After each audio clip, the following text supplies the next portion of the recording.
School de Los Angeles i altres universitats europees i llatinoamericanes.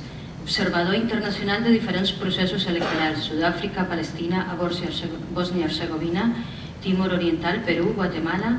Autor de diversos llibres i articles sobre drets humans, dret internacional humanitari, ús de la força en les relacions internacionals.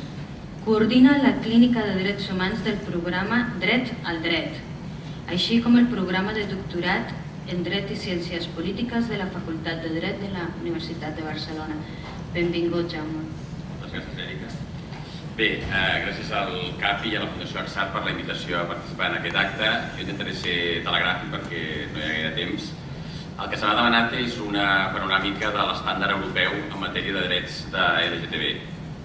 L'estàndard europeu que ve determinat no per la Carta de Drets Fonamentals de la Unió Europea, que és un text més recent i que afecta només a 28 estats de la Unió, sinó pel Conveni Europeu de Drets Humans, fet a Roma l'any 50, i del qual avui són estats part els 47 estats membres del Consell d'Europa. El Conveni Europeu estableix, és un tractat internacional, però està considerat part de l'ordre públic europeu i té una dimensió constitucional que els companys de dret constitucional li reconeixen i la incorporen en la doctrina constitucional espanyola, en el nostre cas, però en el cas europea en general, com s'ha vist en el recent cas de Rio Prat.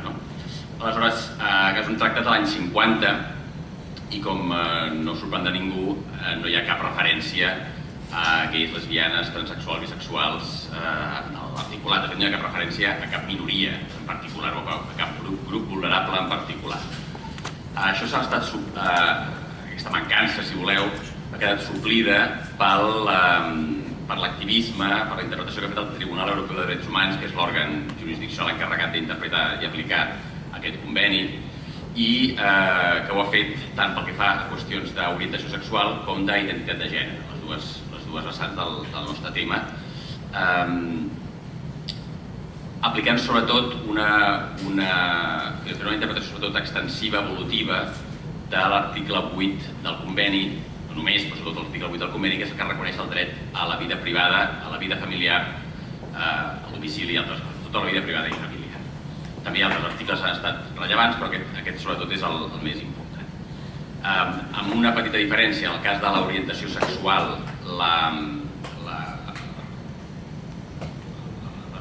el punt de vista del Tribunal ha estat de demanar als estats una no ingerència, no interferir en la vida privada de les persones amb una orientació sexual minoritària, mentre que en el cas de la identitat de gènere li ha demanat una cosa que és més difícil, però que també ho permet el conveni, que és mesures positives, obligacions positives, actives, a favor d'aquestes persones en els àmbits que ara explicaré. Tot això en el marc, o amb el límit o amb la restricció, de que aquest article 8 i d'altres articles del conveni són articles o són drets, reconeixen drets que poden ser restringits pels estats. El paràgraf segon preveu, el paràgraf segon d'aquest article 8, però també de l'article 9, 10 i 11, preveu que els estats poden posar límits d'interès general a aquests drets, vida privada i familiar, per exemple, per llei, amb uns objectius legítims, ordre públic, moral pública, seguretat pública, i sempre quan això sigui una mesura necessària en una societat democràtica. Amb aquests tres requisits cumulatius, els estats poden posar límits. Això el Tribunal ha fet que interpretés que els estats tenen un marge d'apreciació per determinar quins són, en funció de les cultures, les tradicions de cada estat, quins són els límits que es poden posar a aquests drets, que poden no ser homogenis. Poden no ser homogenis, que pot haver-hi estàndards diferents, fins que s'arriba a un cert consens europeu, en termes de tecnologia d'utilitat europeu, en el qual diu, a partir d'aquí, això ja és, com dic, estàndard europeu i ja no pot haver-hi regressions, ja no pot haver-hi vulneracions d'aquest estàndard. Aquest és el marc una mica de la interpretació del tribunal. Pel que fa a l'orientació sexual, com us deia, la perspectiva ha estat de no ingerència. Els primers casos d'aquest tema són, a ulls dels nostres dies, molt obvis, molt evidents, però és important assenyalar que hi ha hagut d'haver sentències del Tribunal Europeu en aquests temes, que, pel que ens explicava el Marc, encara serien molt vigents si s'apliquessin a l'Àfrica. El primer cas important és el cas Dudgeon contra el Regne Unit, en el qual es condemna el Regne Unit per mantenir, no aplicava, però sí que mantenia a Irlanda del Nord una legislació criminal, una legislació penal que castigava penalment, criminalitzava les relacions homosexuals consentides entre adults. Això, malgrat no era una legislació que estigués aplicada a la pràctica, suposava una amenaça a les persones homosexuals i, per tant, aquestes víctimes potencials d'aquesta vulneració a la seva vida privada van queixar-se al tribunal. El tribunal va considerar que aquesta legislació, malgrat no s'apliqués, era en si mateixa una violació de l'article 8 del conveni. Aquesta sentència, aquesta doctrina es va repetir en altres casos contra el Regne Unit, com Norris, contra el Regne Unit o Modinos contra Xipre, sempre en casos de criminalització de les relacions homosexuals consentides entre adults. Un pas endavant el trobem a la sentència L i B baixa contra Àustria, l'any 2003, aquesta per tant molt més recent, en la qual a l'article 8 s'hi aplica a més l'article 14, que és el de la no discriminació. Perquè aquí el tema era que hi havia una criminalització, una prohibició de relacions homosexuals entre homes quan un era major d'edat i l'altre menor, major de 14 o 15 anys. Això estava penat al Codi Penal, i en canvi la mateix tipus de relació entre heterosexuals, un major i un menor, o lesbianes, no estava al Codi Penal. Per tant, aquí el criteri és la discriminació que pateix el col·lectiu gay, en aquest cas. Es condemna a Àustria per mantenir aquesta legislació. Per tant, des del punt de vista de la desaparició al Codi Penal de qualsevol tipus d'ingerència en la criminalització dels comportaments privats entre adults o no adults, o en tot cas entre les persones que tenen edat de mantenir relacions sexuals sense discriminació, això és un estàndard que avui en dia resulta indiscutible. També és interessant que quan als Estats Units es discutia o el president Clinton estava imposant la política de les Forces Armades de no preguntes, no digues, no preguntes, no dones, don't tell. Aquí teníem la sentència Smith and Grady contra el Regne Unit un altre cop. És una de moltes sentències en la qual es condemna el Regne Unit també per violació de l'article 8 per expulsió de les Forces Armades de persones gais o lesbianes, per orientació sexual. Aquí és un dels casos en el qual el tribunal fa aquesta anàlisi que dic, hi ha un dret que és el dret a la vida privada, però també hi ha una possibilitat de restricció per llei, amb un objectiu legítim i sempre quan sigui una restricció necessària en una societat democràtica. El tribunal constata que hi ha una llei que prohibeix l'homosexualitat a les Forces Armades, per tant el requisit legal hi és, que l'objectiu és legítim, la seguretat pública, i per tant el Regne Unit estava defensant en aquells moments que l'exèrcit, la cohesió i per tant la seguretat demanava que aquest tipus de persones no estiguessin a l'exèrcit, per tant l'objectiu és legítim. Ara bé, el tribunal considera que aquesta mesura no té cap sentit, que el fet que hi hagi persones homosexuals a l'exèrcit no és una mesura que sigui necessària per assolir aquest objectiu. I des d'aquest punt de vista, perquè manca aquest tercer, és el més important molt sovint, requisit de limitació dels drets de l'article primer, és que condemna el Regne Unit.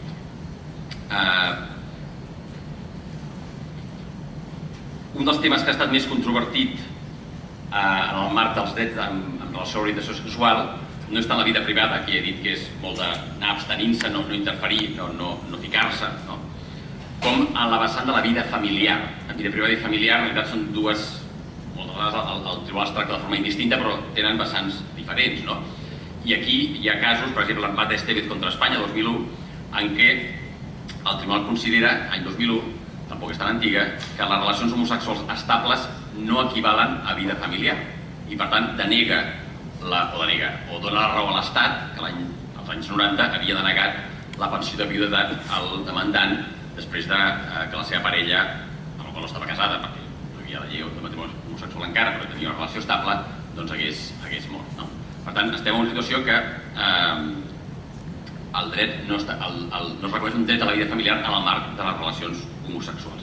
Pocs anys després, l'any 2003, a Karner contra Àustria, no tant per la vida familiar, però com per el dret al domicili, per tant, buscant una alternativa per reconèixer el dret, considera que l'exclusió de parelles de fet homosexuals dels beneficis de la llei de lloguers i subrogació austríaca, per tant, aquí també hi havia una parella homosexual, un dels membres de la parella havia mort, i l'altre es volia subrogar en el lloguer que tenien en conjunt aquella parella, se li havia denegat aquest dret perquè no es considerava que fos una parella equivalent a un matrimoni, i en canvi aquí el tribunal sí que condemna Àustria per aquesta discriminació, però no tant com a violació del dret a la vida familiar, sinó com el dret al domicili.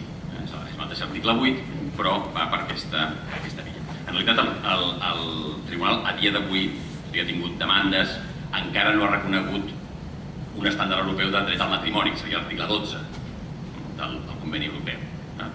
És cert que encara hi ha pocs estats, relativament dels 47 membres del Consell d'Europa, que reconeguin aquest dret. Per tant, fins que no hi hagi una xifra superior, majoritària, el tribunal no farà aquest pas. La interpretació, com he dit al principi, és evolutiva. Afortunadament, per ara sempre ha sigut evolutiva en el sentit d'ampliar l'abast dels drets. Si hi ha moltes regressions a Europa amb aquests o altres drets, no garanteixo que sempre sigui així. L'altre tema controvertit és el tema de l'adopció per part de persones homosexuals. Aquí, el punt de partida és que no hi ha un dret a adoptar. No hi ha un dret a adoptar de ningú, ni d'homosexuals ni d'homosexuals. És més, quan se li ha plantejat el dret a l'adopció en el marc de la vida familiar, el tribunal ha dit perquè se't protegeixi la vida familiar ja has de tenir una família. És a dir, el conveni no et reconeix el dret a tenir una família si no la tens. Perquè si no la tens, no la tens. Si la tens, te la protegim. Si no la tens, el conveni no pot obligar l'Estat a donar-te una família. Per tant, quan s'ha plantejat com a dret a adopció per part de parelles homosexuals, doncs s'ha denegat.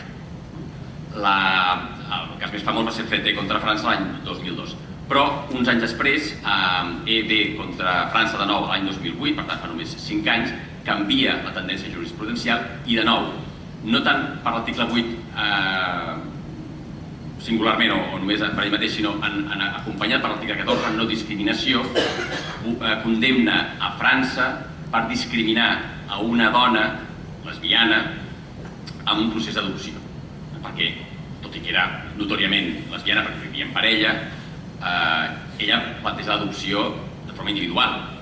I per tant, quan no se li dona només per aquest motiu, hi ha un clar cas de discriminació. No és un tema que unes parelles siguin més aptes o no aptes, sinó si una persona individual, si la legislació francesa accepta que pares o mares de forma individual puguin adoptar, si això està acceptat aquesta legislació, aleshores el que no pot ser és que una persona pel fet de ser homosexual sigui discriminada en aquest procés. Per tant, és el fet de la discriminació el que fa que es condemni a França. Per tant, també aquí hi ha un avenç, però no és complet, no és una situació de plena igualtat amb les parelles heterosexuals. Pel que fa a la identitat de gènere, com he dit aquí, el que ha calgut és una jurisprudència més activa o propositiva, perquè els temes que s'han plantejat en el tribunal no eren tant d'agressions a la vida privada de les persones transexuals, sinó el fet que no es reconegués en la legislació dels seus països les conseqüències jurídiques del seu canvi de sexe. Fos un canvi de sexe de facto, és a dir, que s'havia aconseguit per vies alegals fora del país o en alguns casos fins i tot legalment o fins i tot pagats. Hi ha hagut casos de canvis de sexe pagats per la Seguretat Social en algun país. I malgrat això, la gran contradicció és que hi ha aquesta disposició de l'Estat a sufragar els costos d'aquest procés i en canvi després, quan vas al registre civil, et trobes que et mantenen la identitat de gènere prèvia al canvi operat per aquest procés. Això ha estat un procés molt lent, hi ha hagut moltes sentències contràries als drets d'identitat de les persones transexuals, Rees contra el Regne Unit l'any 86, Cossi contra el Regne Unit l'any 90, Sheffield i Harsham contra el Regne Unit un altre cop l'any 98, totes són sentències contràries a que l'Estat hagi de fer, positivament hagi de fer l'esforç, ja no de no ingerir-se, sinó de canviar les lleis, canviar el registre civil, acceptar les conseqüències d'aquests canvis, perquè evidentment un canvi en la identitat de gènere pot implicar article 12 del matrimoni, fins i tot el matrimoni heterosexual. En el moment que t'has canviat de gènere ja ets una persona de l'altre sexe i per tant pots contraure matrimoni amb una persona del sexe que tenies tu abans de l'operació. Tot això, aquests canvis actius, que es demanen a l'Estat en aquests casos, el Tribunal no els reconeix. Però, curiosament, és unes negatives que cada cop són més febles. Risc contra el Regne Unit és una majoria de 12 contra 3. A Cassi l'any 90 és 10 contra 7. I l'any 98 ja és 11 contra 9. Sentències cada cop més apretades. Finalment, el cas emblemàtic i el que continua sent avui en dia el cas de referència és Goodwin, un altre cop contra el Regne Unit, sentència de l'any 2002 per unanimitat, per tant, canvi absolutament de tendència. El Tribunal considera que forma part de les obligacions positives de l'Estat adaptar-se a la realitat del canvi de sexe d'aquestes persones. I per tant, això vol dir canviar, fer els canvis necessaris a la llei de registre civil. La secretària ho ha dit aquest matí, que Espanya ho va canviar l'any 2007, segurament conseqüència de la sentència Goodwin, i totes les conseqüències que això comporta, i en aquell cas també comportava el dret al matrimoni. En una sentència posterior, Grant, crec que també contra el Regne Unit, no sé què els hi passa, es reconeix, és un tema també diferent però també interessant, el tema de la pensió.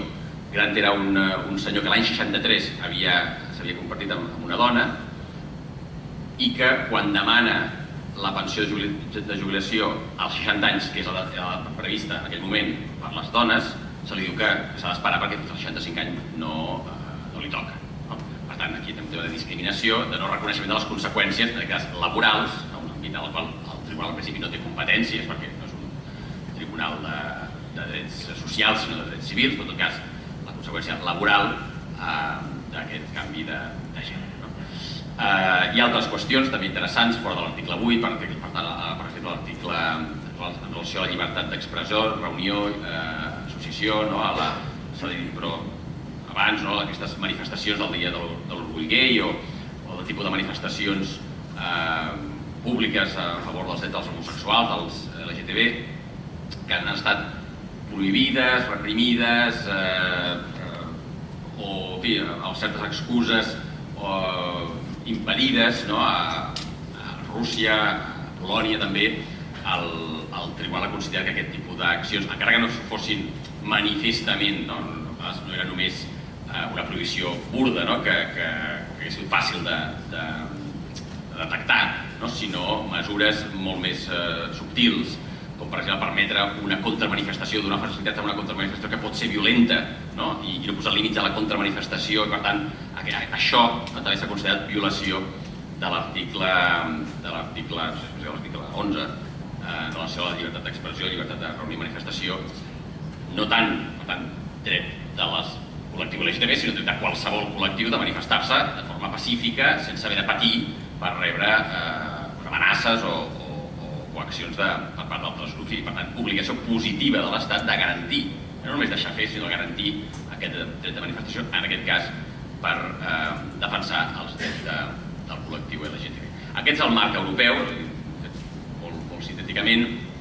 Hi ha països que van més endavant, estan adelantats, per tant estem parlant d'un estàndard que hauria de ser un estàndard mínim, malauradament no ho és perquè alguns països estan vulnerant aquest estàndard i la prova és que hi ha aquests casos encara avui en dia davant del tribunal, però insisteixo, és el que com a mínim s'ha d'exigir a qualsevol país europeu que respecti en relació als drets de la gent. Moltes gràcies.